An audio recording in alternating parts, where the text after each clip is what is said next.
victim advocates have a really unique role in this world. In my view, they're heroes because they're willing to meet people on the worst days of their lives. And they absorb so much pain and trauma by doing so.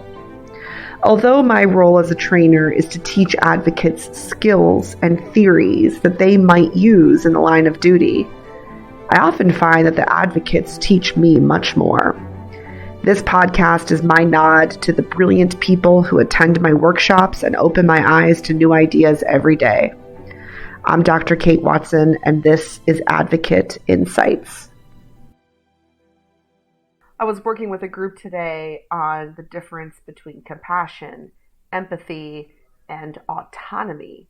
And we tried to really simplify it. Listen, I know there's some benefit sometimes to getting really in the weeds and very technical and very academic about the definitions of these terms, but there's something really practical and useful about having a quick synonym for each of these words. So I said, when you think of empathy, I want you to think of understanding. When you think of compassion, I want you to think about caring. And these are different things. Sometimes we care a lot about things that we don't really understand. And sometimes we understand something really well and frankly just don't care that much about it. I think for the people I train, that's less common. I think it's more common for folks to say, I care so deeply, but I think I don't really get it. I don't get what the problem is. I don't get why this person doesn't make a change. I don't get it. I don't get why my client is going back to the abusive relationship. I don't get why my client won't consider making a safety plan. I don't get why my client won't press charges, why my client won't participate in the court proceedings. I still understand, and I just wish they would do these things. That seems to be the more common one. So you would say then, what's more common is that people are very high in compassion in this field. It doesn't seem to be the problem. They might sometimes struggle with empathy, and I think it's okay to talk about that. I think sometimes we mistakenly say things like, oh, if you struggle with empathy, well, you must be a sociopath. Folks, no, come on now. We all struggle with empathy sometimes. Empathy is just our ability to understand. And if struggling to understand makes you a sociopath, well then I give up. I give up. But then the other word we introduced was autonomy.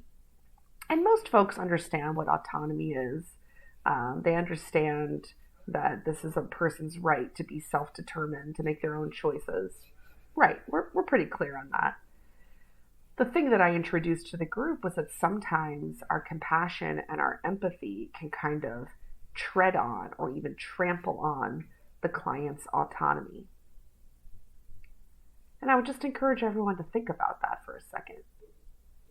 Sometimes when we care so deeply and our hearts are really in the right place and we so badly want to ease the suffering of other people, sometimes we come on a little strong and we might trample on a person's autonomy.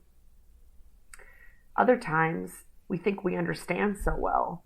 We think we know so clearly what should happen because we say, oh, well, I've been there before. I get this. I understand it. And we might let our confidence and our level of understanding take over. And in those moments, sometimes we trample on a person's autonomy. So as much as I want to say the goal is to maximize compassion and empathy as much as possible, I also think we have to be careful about not letting it get out of control. This has been an Advocacy Academy production.